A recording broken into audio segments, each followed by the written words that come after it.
Les impatientes. Ramla. La patience d'un cœur est en proportion de sa grandeur. Proverbe arabe. Patience, mes filles, Mounial, telle est la seule valeur du mariage et de la vie. Telle est la vraie valeur de notre religion, de nos coutumes, du poulakou. Intégrez-la dans votre vie future, inscrivez-la dans votre cœur, répétez-la dans votre esprit.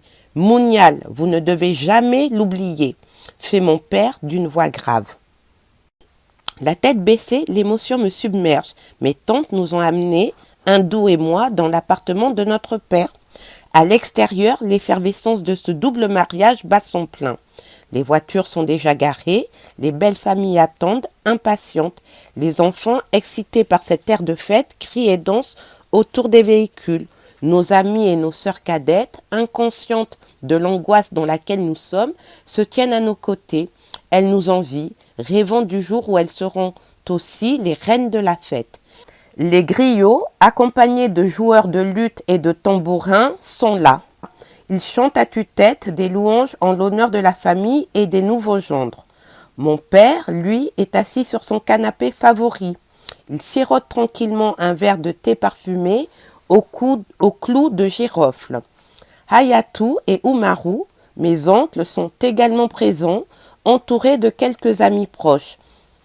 Ces hommes sont censés nous transmettre leurs derniers conseils, nous énumérer nos futurs devoirs d'épouse, puis nous dire adieu, non sans nous avoir accordé leur bénédiction. Mounial, mes filles, car la patience est une vertu. Dieu aime les patientes, répète mon père imperturbable. J'ai aujourd'hui achevé mon devoir de père envers vous. Je vous ai élevée, instruite et je vous confie ce jour à des hommes responsables. Vous êtes à présent de grandes filles, des femmes plutôt. Vous êtes désormais mariées et devez respect et considération à vos époux. Je vérifie que mon manteau tombe bien autour de moi. C'est une splentueuse alkibar. Je suis assise avec ma sœur hindoue au pied de notre père sur un tapis turc rouge vif qui tranche avec nos robes sombres. Nous sommes entourés de nos tantes qui, désignées comme nos grandes cameaux, assurent le rôle de demoiselles d'honneur. Comme à chaque mariage, Gogo Néné, Gogo Dia et leurs acolytes ont toutes les peines du monde à cacher leurs émotions. Seul leur reniflement trouble le silence. Les larmes creusent des sillons profonds sur leurs joues ridées. Sans fausse pudeur, elles affichent des yeux rougis. À travers nous, elles revivent leur propre mariage. Elles aussi ont été amenées à leur père pour un ultime au revoir et ont reçu ces conseils d'usage donnés de génération en génération à toute nouvelle mariée. Mounial, mes filles, dit mon oncle Hayatou, puis il marque une pause, se racle la gorge avant d'énumérer d'un ton grave. Respectez vos 5 prières quotidiennes. Lisez le Coran afin que votre descendance soit bénie. Craignez votre Dieu. Soyez soumises à votre époux. Épargnez vos esprits de la diversion. Soyez pour lui une esclave et il vous sera captif. Soyez pour lui la terre et il sera votre ciel. Soyez pour lui un champ et il sera votre pluie. Soyez pour lui un lit et il sera votre case. Ne boudez pas, ne méprisez pas un cadeau, ne le rendez pas. Ne soyez pas colérique, ne soyez pas bavarde, ne soyez pas dispersés, ne suppliez pas, ne réclamez rien. Soyez pudique, soyez reconnaissante, soyez patiente, soyez discrète. Valorisez-le afin qu'il vous honore. Respectez sa famille et soumettez-vous à elle, afin qu'elle vous soutienne.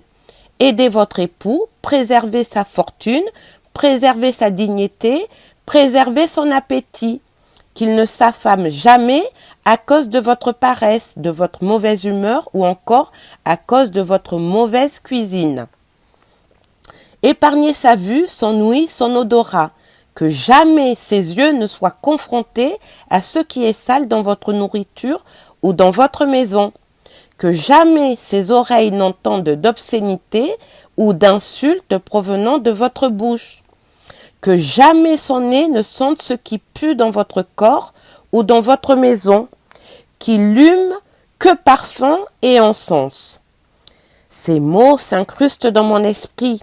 Je sens mon cœur se briser en réalisant que je suis en train de vivre mon cauchemar des jours précédents. Jusqu'au dernier moment, naïvement, j'ai espéré un miracle qui m'épargne cette épreuve. Une rage impuissante et muette m'étrangle. Envie de tout casser, de crier, de hurler. Ma sœur ne retient plus ses larmes et sanglote. Elle suffoque. Je cherche sa main et la serre pour la réconforter. Devant sa détresse, je me sens forte malgré ma peine. Maintenant que je me sépare d'elle, Hindu me devient plus cher. Que jamais vos parents ne sachent ce qui est désagréable dans votre foyer. Gardez secret vos conflits conjugaux. Ne cultivez pas l'aversion entre vos deux familles, car vous vous réconcilierez alors que la haine que vous sèmerez perdurera, ajoute oncle Ayatou.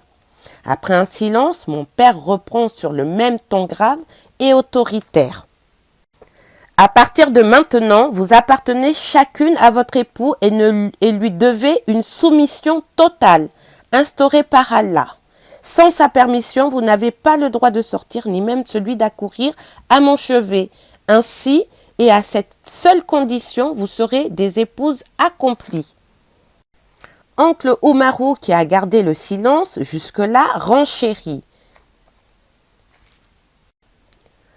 Souvenez-vous toujours que, pour rester agréable à son époux, à chaque entrevue, une femme doit se parfumer de son parfum le plus précieux, se revêtir de ses plus beaux atouts, s'orner de ses bijoux et bien plus encore. Le paradis d'une femme se trouve aux pieds de son époux. Il marqua une pause comme pour nous laisser le temps de méditer, puis il se tourne vers son cadet et conclut. Hayatou, fais le doha, prononce la prière, qu'Allah leur accorde le bonheur, gratifie leur nouveau foyer d'une progéniture nombreuse et leur donne la baraka. Enfin, qu'Allah accorde à tout père le bonheur de marier sa fille.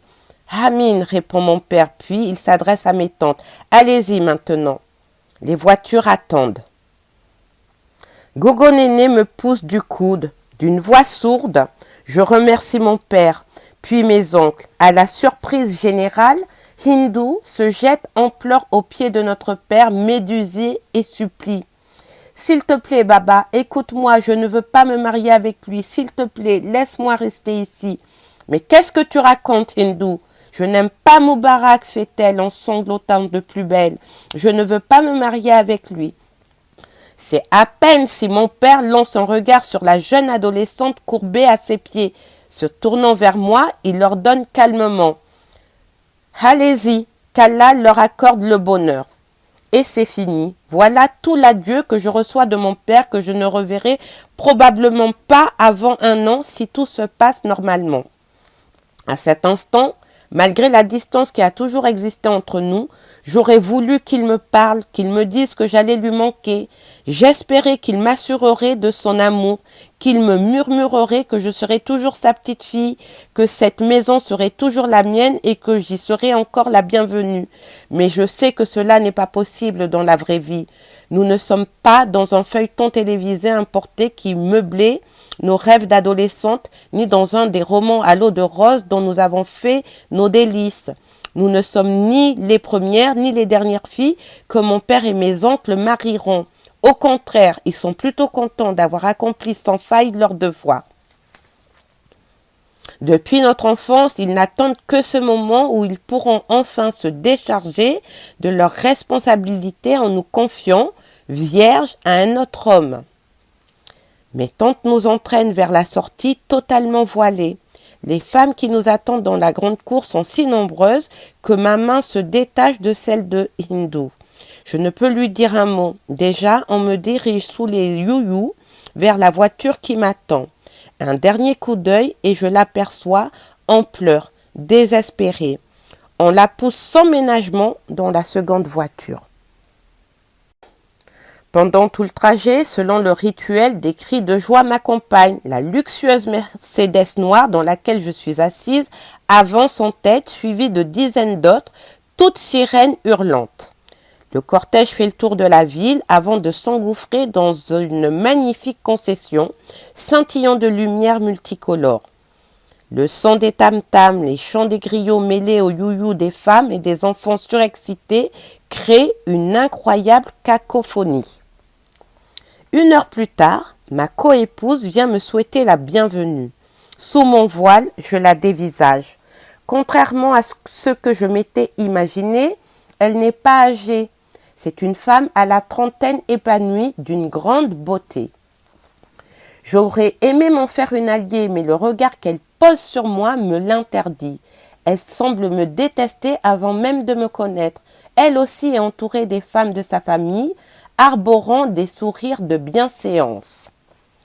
2 camps se toisent, se scrutent en un duel feutré où l'on devine une hypocrisie mielleuse. Ma coépouse est parée telle une mariée, un pagne étincelant, de belles tresses, les mains et les pieds ornés de tatouages au henné. Mais je sens qu'elle fait un énorme effort pour rester calme. Ses lèvres affichent un léger sourire qui ne cache pas la tristesse de ses yeux. On dit qu'elle a fait une dépression à l'annonce de ce mariage, qu'elle a passé des journées entières à pleurer. Sans doute s'est-elle ressaisie grâce au soutien de sa famille, ou a-t-elle tout simplement admis que rien ni personne ne pourrait détourner son époux de ce projet de mariage dont toute la ville a fait des gorges chaudes. Ses yeux m'inspectent et me transpercent. Nos regards se croisent et la haine que je lis dans les siens me fait baisser les miens. Ma belle-sœur, la plus âgée, qui bénéficie de la considération des autres femmes, s'adresse alors à ma coépouse.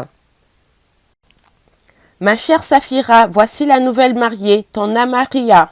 Son nom est Ramla, c'est ta petite sœur, ta cadette, ta fille. Sa famille te la confie, c'est à toi de l'aider désormais en lui promulguant tes conseils, en lui montrant le fonctionnement de la concession. C'est toi la première épouse, la Dada Saharé. Et comme tu le sais, la Dada Saharé est le guide de la maison, celle qui veille à l'harmonie du foyer. Dada Saharé, tu seras aussi le souffre-douleur de la maison. Tu conserveras ta place de Dada Saharé, même si l'on épouse 10 autres. Alors un seul mot, Mounial, patience, car tout relève ici de ta responsabilité. Tu es le pilier de la maison, à toi de faire des efforts, d'être endurante et conciliante. Pour cela, tu devras intégrer à jamais la maîtrise de soi, le Mounial.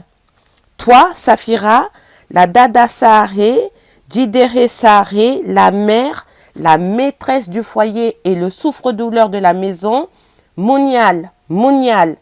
Elle se retourne ensuite vers moi. Ramla, tu es maintenant la petite sœur de Safira, sa fille, et elle est ta mère. Tu lui dois obéissance et respect. Tu te confieras à elle, lui demanderas conseil, suivras ses ordres. Tu es la cadette, tu ne prendras pas d'initiative relative à la gestion de la concession sans l'avis de ta Dada Saharé. C'est elle, la maîtresse de maison, tu n'es que sa petite sœur. À toi, les tâches ingrates, obéissance absolue, patience devant la colère, respect, Mounial, Mounial. Nous écoutons en silence, nous contentons de secouer la tête en signe d'acquiescement. Puis Safira s'en va, accompagnée de sa famille. Les miens ne s'attardent pas non plus. Seules les femmes qui, selon la coutume, ont été choisies pour m'accompagner dans les premiers jours du mariage restent. Elles s'installent dans mon nouvel appartement, situé juste en face de celui de ma coépouse. Et c'est à Gogo Néné que revient l'honneur de me conduire dans la chambre nuptiale. J'ai grandi dans une maison Peul semblable à toutes les autres concessions aisées de Maroua au nord du Cameroun.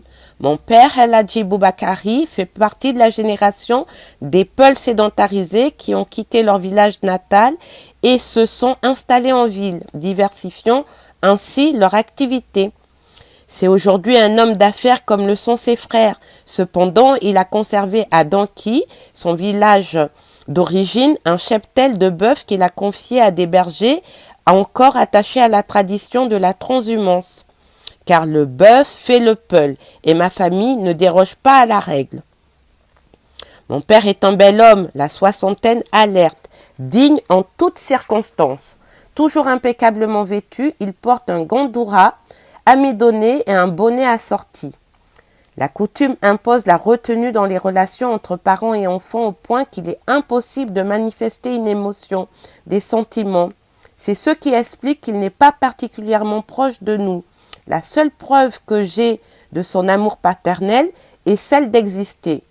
Je ne sais pas si mon père m'a déjà porté dans ses bras, tenu par la main. Il a toujours gardé une distance infranchissable avec ses filles, et il ne m'est jamais venu à l'esprit de m'en plaindre. C'est ainsi, et ça ne peut être autrement.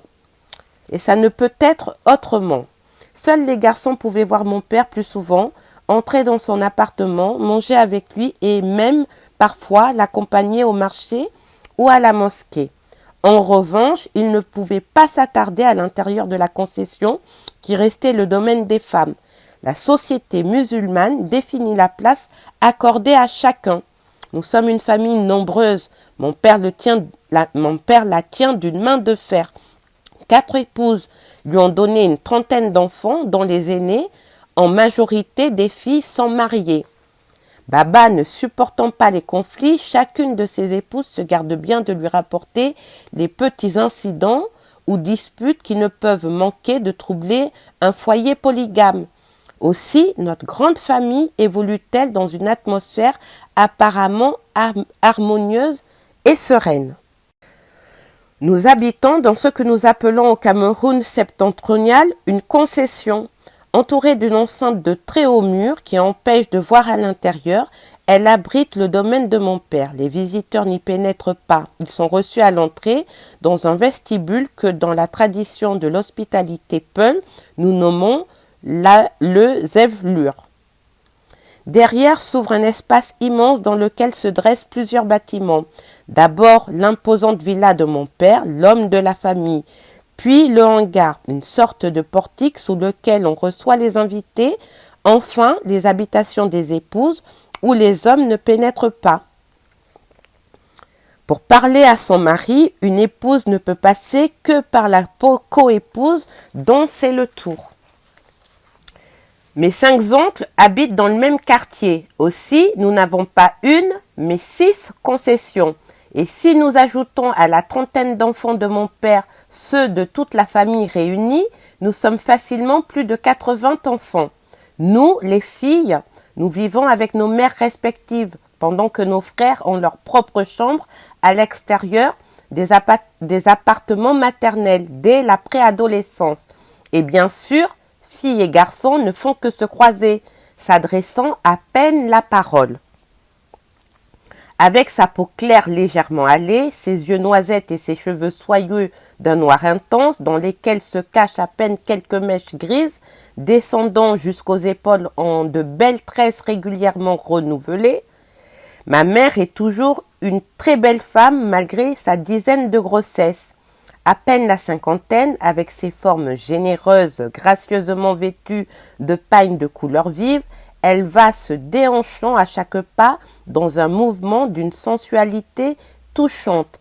Elle est désormais la première épouse de mon père et lui est totalement soumise. Quand il lui arrive de prendre une nouvelle femme, elle lui souhaite hypocritement tout le bonheur du monde, priant que la nouvelle venue ne fasse pas long feu. Quand il en répudie une, elle affiche de la compassion et s'occupe sans faille des enfants de la malheureuse.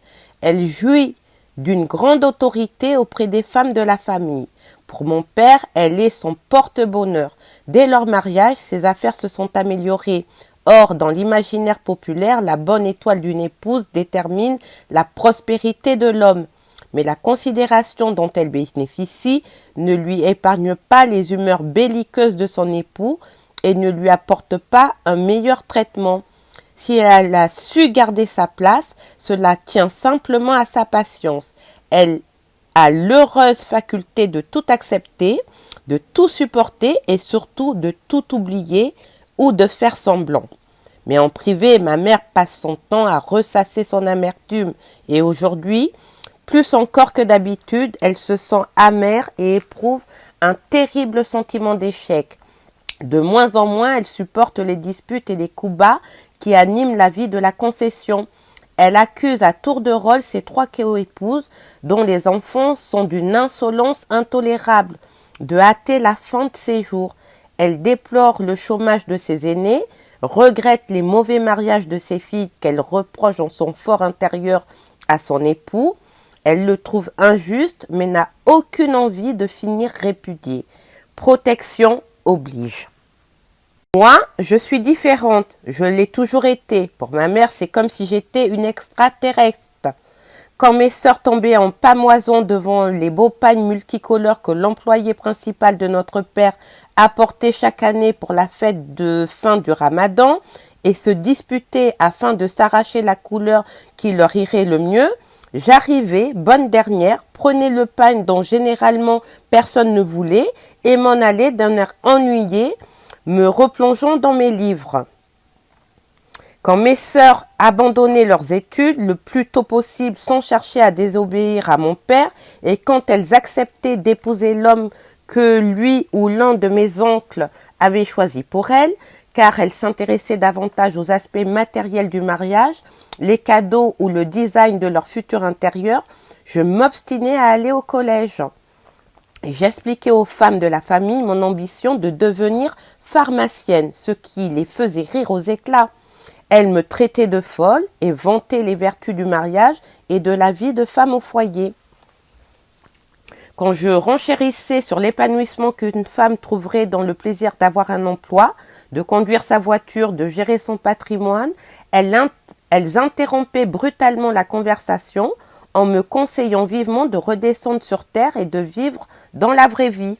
Pour elles, le plus grand bonheur était de se marier à un homme riche qui les mettrait à l'abri du besoin, leur offrirait des pagnes et des bijoux, ainsi qu'une maison pleine de bibelots et de domestiques, une vie d'oisiveté qu'elles passeraient entre les 4 murs d'une belle concession, car un mariage réussi se compte dans le nombre de parures en or qu'on affiche avec ostentation à la moindre opportunité festive. Et une femme heureuse se reconnaît à ses voyages à la Mecque et à Dubaï, à ses nombreux enfants et à sa belle décoration intérieure. Le meilleur époux n'est pas celui qui chérit, mais celui qui protège et qui est généreux. Il est inconcevable que les choses soient autrement.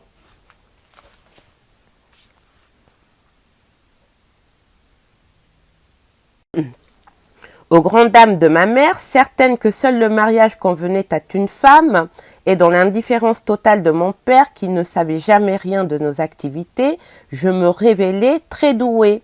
C'était l'un des employés de mon père qui suivait nos études, du moins pour celles et ceux dont les mères avaient été assez vigilantes et ouvertes pour l'exiger. Suivre est un bien grand mot. Il se contentait seulement d'inscrire les tout-petits à l'école et d'acheter les fournitures dont nous avions besoin. Que nous passions en classe supérieure ou que nous redoublions, l'indifférait complètement, comme cela était aussi égal à toute la famille. Seule la dernière conquête de mon père s'y intéressait, car elle était aussi la seule à avoir pu atteindre le collège. Mes frères et sœurs avaient tous arrêté d'aller en classe à la moindre difficulté, que ce soit une mauvaise note, un redoublement ou un désaccord avec un professeur. Et cela n'avait soulevé aucun commentaire de nos parents. C'était d'ailleurs le lot de tous les jeunes de la ville. Les garçons avaient fini par se retrouver commis dans le magasin de mon père ou celui d'un de mes oncles, où ils apprenaient le métier de commerçant sur le tas.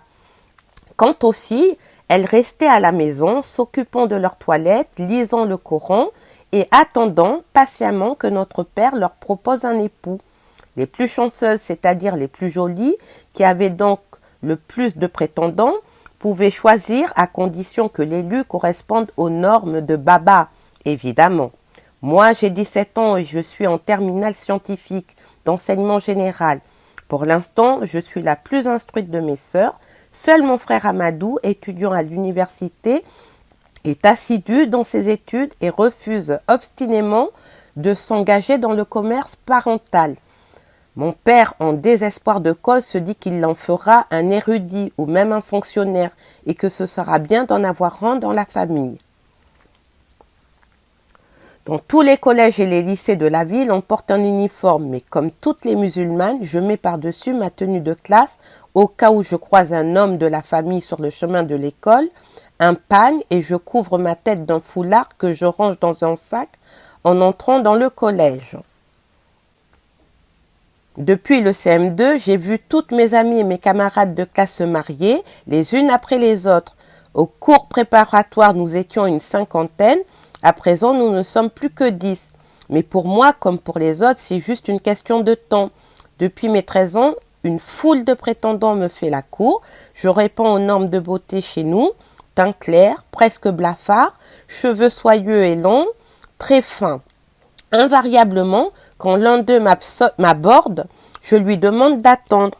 Toujours la même réponse, comme une litanie. Oui, je veux bien t'épouser, mais pas tout de suite. Comprends que je vais encore au collège, peut-être dans 2 ans ou 3. La coutume interdit aux filles d'éconduire un prétendant.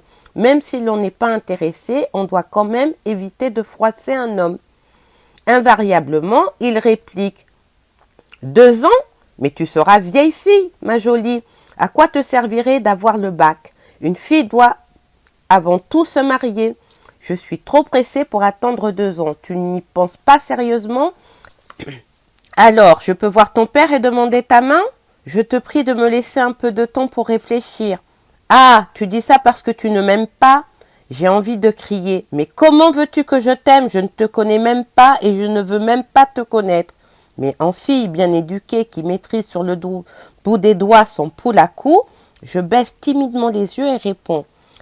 Mais si, bien sûr que je t'aime, mais je veux quand même attendre un peu.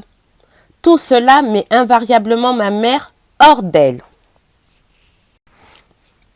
Tu es folle ou quoi, Ramla ? Tu es malade ? Si c'est ce qu'on t'apprend à l'école, eh bien tu n'iras plus. Qu'est-ce qu'il a encore, celui-là ? Pourquoi tu le refuses ? Quelle honte ! Quelle malédiction ! On t'a jeté un sort, ma parole.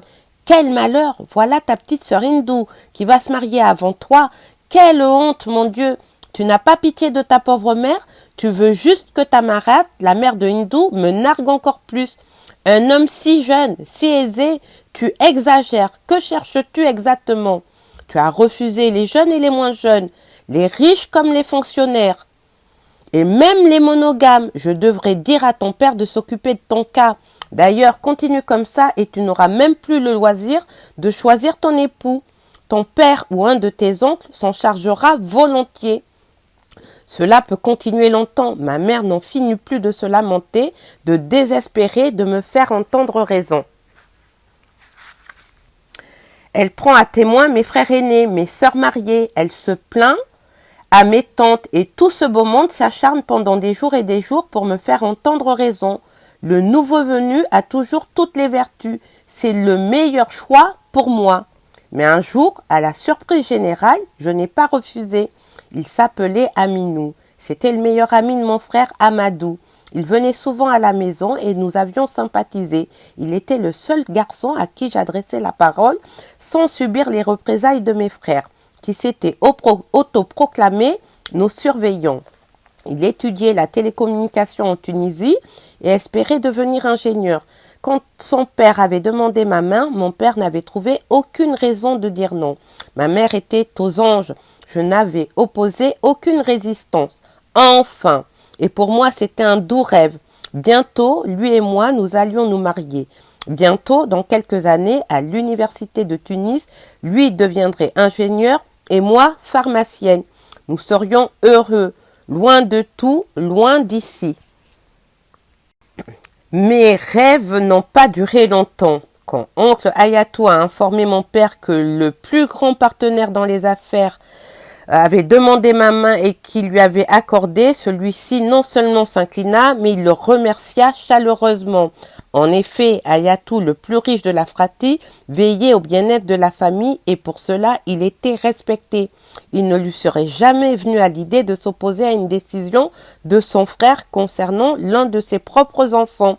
Je n'étais pas que la fille de mon père, j'étais celle de toute la famille. Et chacun de mes oncles pouvait disposer de moi comme de son enfant. Il était hors de question que je ne sois pas d'accord. J'étais leur fille, j'ai été élevée selon la tradition.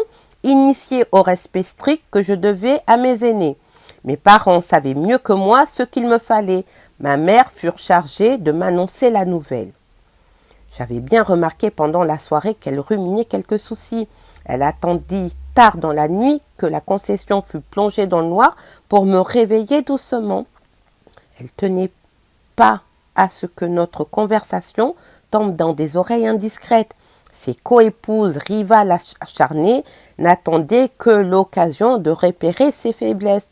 Il ne fallait pas que celle-ci se doute qu'elle ou ses enfants avaient des ennuis. Il ne fallait pas non plus leur donner matière à éveiller leur jalousie, au risque de les voir se précipiter chez le marabout le plus proche afin de défaire rapidement leur nouveau bonheur.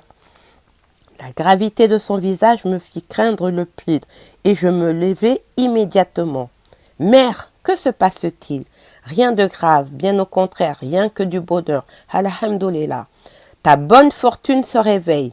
Enfin, je pourrai relever la tête avec fierté et cela grâce à toi.